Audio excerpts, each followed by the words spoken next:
It was one of those quiet afternoons at a small-town diner, the kind of place where everyone knew everyone's name. But that peace was about to shatter. The moment she walked in, the air shifted. The woman in the expensive black coat, diamond earrings catching the light, and an expression colder than winter itself. She didn't need to say a word, her presence alone made the waitresses nervous, the cooks peek through the kitchen door, and the manager straighten his tie. Everyone knew who she was, Veronica Steele. The billionaire investor who could buy or ruin a business with a single phone call. And she wasn't known for kindness. She was known for making people cry. Hey everyone, welcome back to your channel name, where we share real and inspiring stories that remind us of the power of kindness and humanity.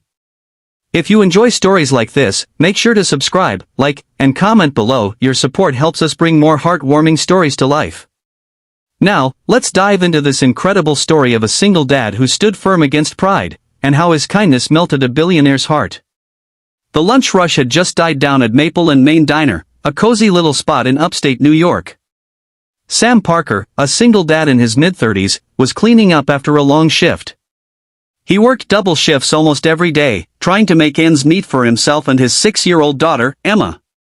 Sam wasn't just any waiter, he was the kind of man who remembered every customer's order, who smiled even when his back ached, and who always found time to draw a little smiley face on Emma's lunch napkin before school. That afternoon, when the bell above the door jingled and Veronica Steele stepped in, the chatter in the diner faded instantly. The other waitresses exchanged worried glances. Everyone had heard the stories about her temper, her impossible standards, her rude comments about lazy workers. "Not it," whispered one waitress, ducking into the back. Another pretended to be on a phone call. The manager looked around helplessly, clutching his clipboard. And then his eyes landed on Sam. "Sam," he said quietly, "can you take her table? Please. Nobody else will." Sam sighed. He'd heard the stories too. But a table was a table, and he needed every tip he could get. He wiped his hands, adjusted his apron, and walked over with his usual warm smile. "Good afternoon, ma'am. Welcome to Maple and Main. What can I get started for you today?" Veronica didn't look up from her phone. "I've been sitting here for 2 minutes already. Is this how you treat paying customers?" Sam kept his tone calm. "I apologize, ma'am. We've been a little busy, but I'll take good care of you." She looked up briefly, her eyes scanning him like a machine scanning a barcode. "Just get me a black coffee. Hot. Not warm. And make sure it's in a proper cup, not one of those chipped ones I saw at the next table." "Yes, ma'am," Sam replied, heading toward the counter. The other staff peeked around the corner, whispering. "She's even worse in person," one said. "Poor Sam," another muttered. But Sam didn't let it bother him. He'd dealt with rude customers before. What mattered most was how he handled it.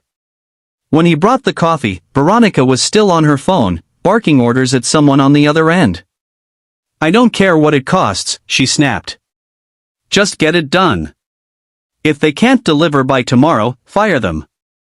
Sam set the cup gently in front of her. "Here you go, ma'am. Careful, it's hot." She barely nodded. For the next few minutes, Sam checked on his other tables, refilling drinks, clearing plates, and joking with a group of old regulars. When he came back to Veronica's table, she frowned. "This coffee tastes burnt," she said sharply. "Do you even know how to brew coffee here?" "I'm sorry you don't like it," Sam said softly. "Would you like me to make you a fresh one?" "Obviously," she hissed. "And make sure the cup is clean this time." Sam nodded again, without a hint of irritation. He brewed a new cup, tested the temperature, and brought it back. As he set it down, he noticed something. Her hands were shaking slightly. Beneath her designer coat and perfect hair, there was something else in her eyes: exhaustion. "Is everything okay, ma'am?" he asked quietly.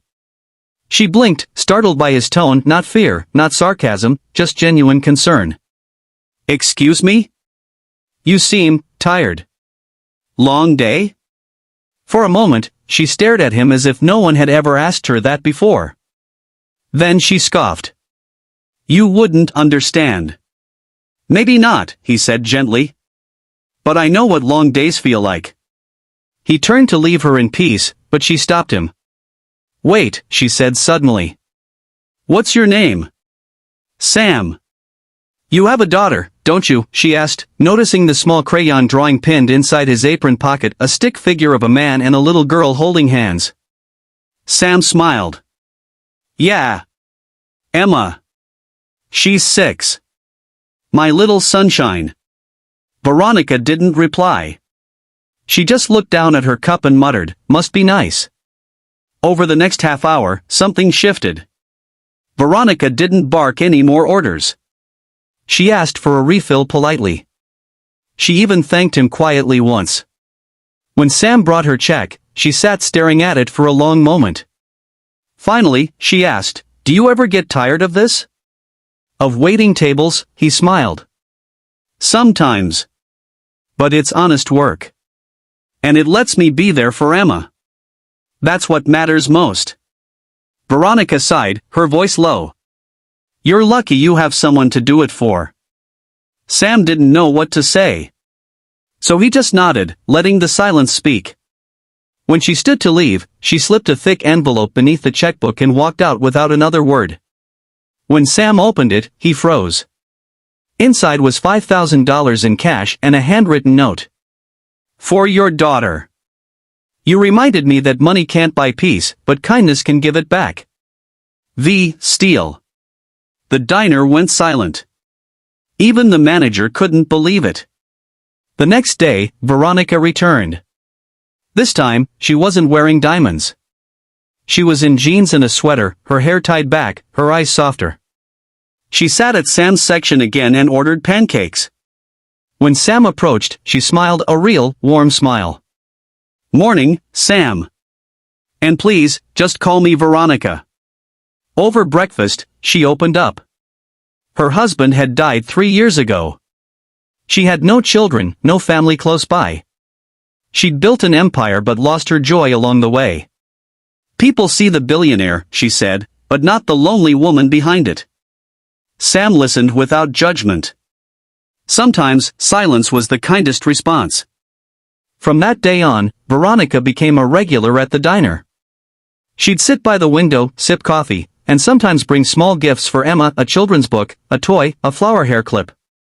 And word spread. The woman everyone once feared was now known as Miss Veronica, the diner's most generous customer. She even invested in the diner, helping it expand and hire more local workers, but under one condition, that Sam stay as the head waiter. When the manager asked her why, she smiled. Because he treated me like a person when everyone else saw a problem.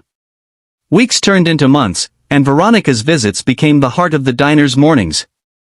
Sam never treated her differently, not as a billionaire, not as a benefactor, just as a friend.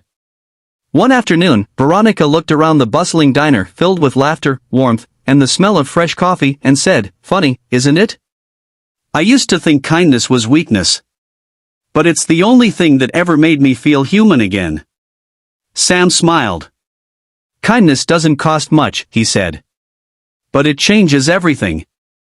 And that's exactly what it did.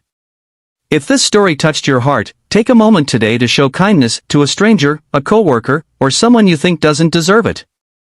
You never know how much they might need it. Don't forget to subscribe to your channel name, hit that like button, and share this story to spread the message of kindness across the world. Because sometimes, the smallest act of kindness can reach places money never could.